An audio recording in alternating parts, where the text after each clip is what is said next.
this new series that I wanted to try out, which is we just wanted to see if we can do some memes and react to some memes, because clearly the rest of the world communicates through memes after some of us watch the races, right? So let's get straight up started. Glenn, what's up? How did you think the race went? As a Ferrari fan, being very biased, it was much better than what I expected. Because even Silverstone, I thought we'll struggle. And for us to actually come away with the podium, a win was not realistic. We were very lucky with the safety car. And probably we actually would have been P3 if not for that VSC. We probably would have been max P2. Yeah. But yeah, certain things kind of fell our way. But yeah, that's pretty good overall. Got it. So let's dive right into the memes. So right now I have the F1 troll page. Let's start with that because these guys are pretty I know a lot of you might say, oh, these are all stolen memes and all. The thing is, F1 troll even steal from me. Okay, there are my stories which have ended up in their source. I don't even know how to give the actual credit to them. Somebody else had to tell me, bro, your story is on their reel. I'm like, what? So yeah, it is what it is. So I wanted to talk about the toe that Max Verstappen and Hadjar executed. I think I'm an Invincible fan, so this is like such a it's so Hey, but I thought according to the FIA, the Red Bull has the best engine. According to Mercedes, they have the best engine. Dude, only the FIA think Red Bull have the best engine. Okay, nobody else seems to think so. This is the most disappointing thing of my whole 2026 season, because everybody seems to agree that Red Bull is not the best engine. It doesn't matter who the best engine is. They know Red Bull is not. But look, yeah, so this toe execution, I think, was perfection. I genuinely thought this was one of the most creative things that Red Bull could have pulled off in that Q3, considering Hadjar had a 30 place grid penalty. Man was never going to get any position, or even he was never going to start from anywhere above P20, right? So, and when you're starting at P20, does it really matter if it is P21 or 20? Yeah, that's true. Right. I mean, it's Aston Martin at 21 and 22, so that doesn't matter anyway. Yeah, so this, I think, was one of the most well executed toe. Power of friendship versus Italian boy. So what do you think? Do you think we are getting a new update on the ADO after the last 6 races? No? I mean, from what I've read, is that so the FIA, their justification is that their way of measurement is fixed and it is in a certain way.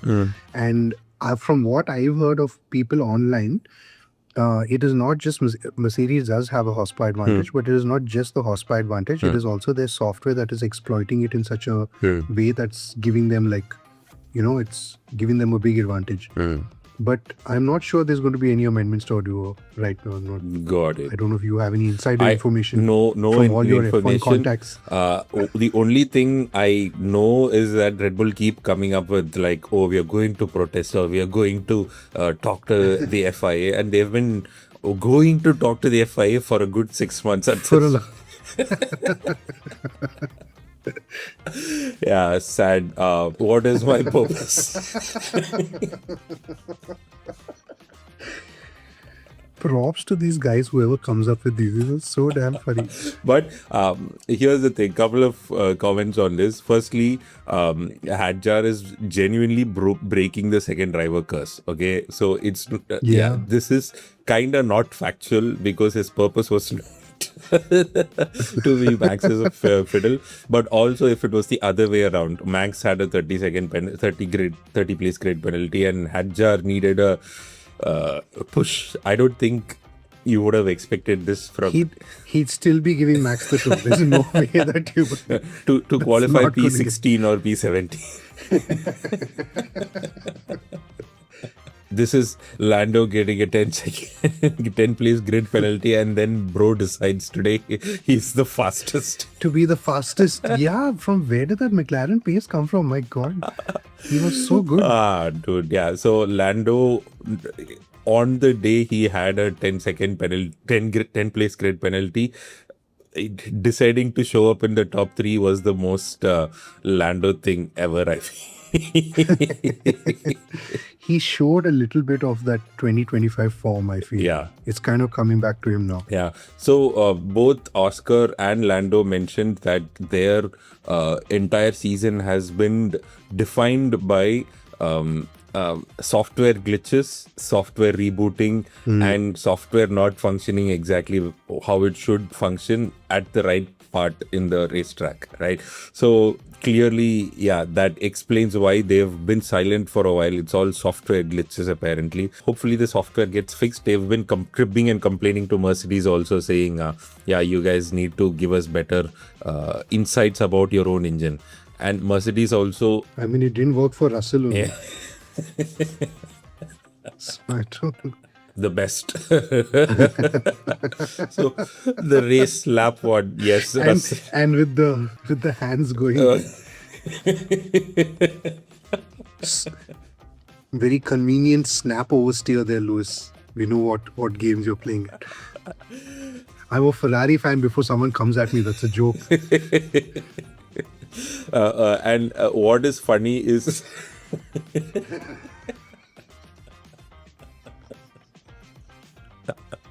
I know there is a bit of racism pushed here.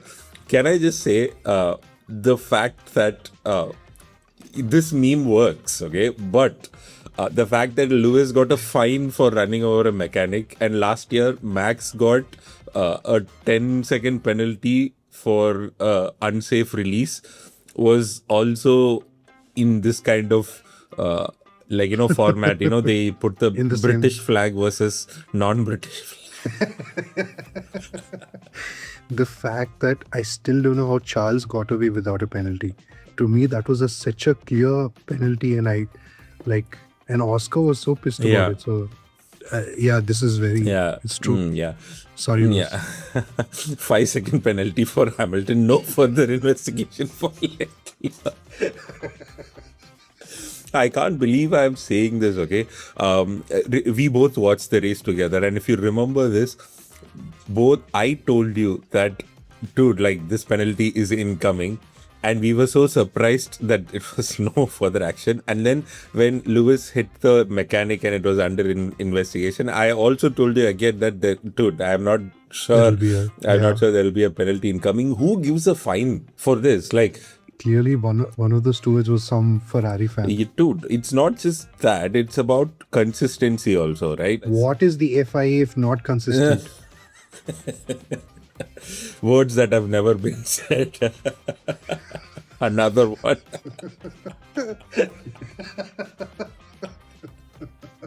This man had a interesting weekend, let's put it that way. He has gone back to Kim Kardashian's arms. So also talk about the driver of the day debacle. Whoever is us only, driver of the day is voted by us only. No. Yeah. I think So who was driver of the day? Charles Leclerc. Oh. Why? Yeah, that makes absolutely no sense. If you had said Kimi also, you could still make a case for Kimi.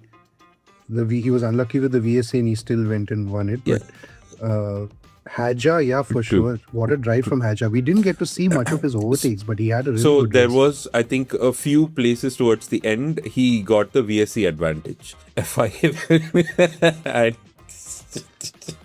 And this dog me. I know. And it was to the point where Bono actually telling Kimi that Charles is running people off the track. Be careful when you overtake. Was it Bono who said it? That's how. Yeah, it was Oh one yeah, of I the remember. I remember. Be, So, be careful. Leclerc is running people off the track in turn 5 or something like that was the... what kind of snitching is that?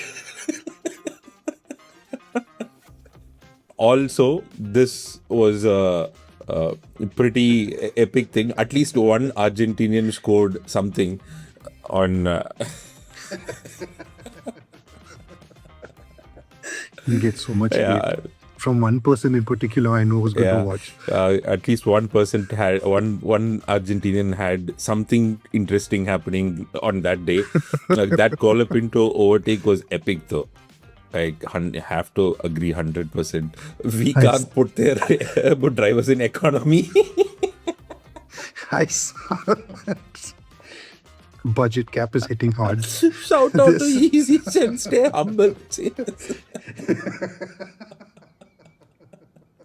Okay, so what I don't get, okay, they fight on the track as if they've been like rivals for like ages. They hate each other, and look at this shit, taking selfies together, holding hands, and I think they were not holding hands. There's just no space in economy. yeah, Like whatever. one hand over the other. This is my handrest. Take your hand off. My armrest.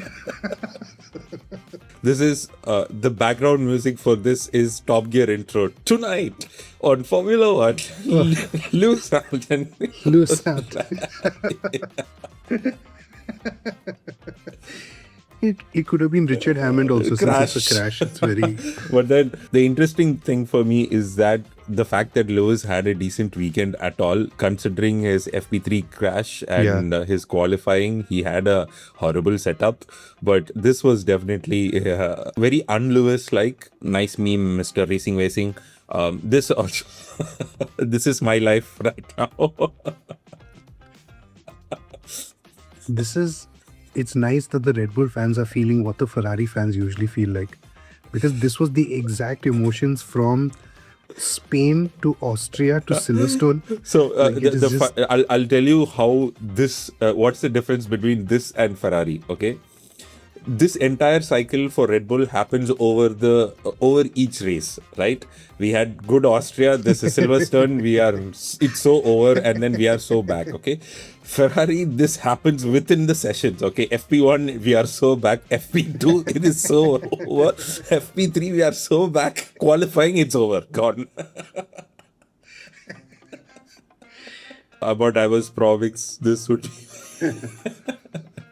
You know, I can go back and rewatch some of my reels, and there is a reel that I have made where I've literally analyzed George Russell's smile and said that is a man's smile who knows that he has the best car on the grid. His cars. Yeah, I remember that. Oh, Lord have mercy. Look at look how they massacred my boy. This is Himika, the most depressed Red Bull fan in the world at the moment. Camera shot that can make you cry. See, that's the thing, right? It's such a privilege to be P4 and still consider it a bad race, okay? Let's not... You guys are not in like fighting to be in points. 2019 Charles won. Yeah, and then 2020 they nerfed our engine, and then I think we were 13th or 14th and we were just getting overtaken by everyone. Yeah. Oh my God. And Himiko also said, FI, if you have money problems, what is this fine for coming late to the office? Esteban Ocon got fined for coming late to the press conference. Yeah, I saw that. I have never seen like someone getting fined for that ever. I don't know if it happens regularly. It maybe doesn't here's get reported. The thing. And Bechara then... He doesn't even know if he has a seat for next year. Anyways, so that's it. I know there were a lot more memes. Guys, if you want us to continue making this series, do send us the memes that you want us to react to. Share the links of the memes that you would like us to react to. If you like this video series, if it gets a little better traction or something like that, we'll definitely do more longer version of it also. But this is something that we are starting off today, and at least for the next few races, we will definitely be doing the meme reactions. Even on off race weekends, there are just too many memes coming out for us to generally catch up and react to some things happening in the paddock or off the paddock as well. All right. So basically, I have shared my thoughts about the protests and what is happening. And again, some of the comments keep coming up as like, take a political side. I mean, it is definitely not about politics at this point. It's about just holding people accountable. That's all.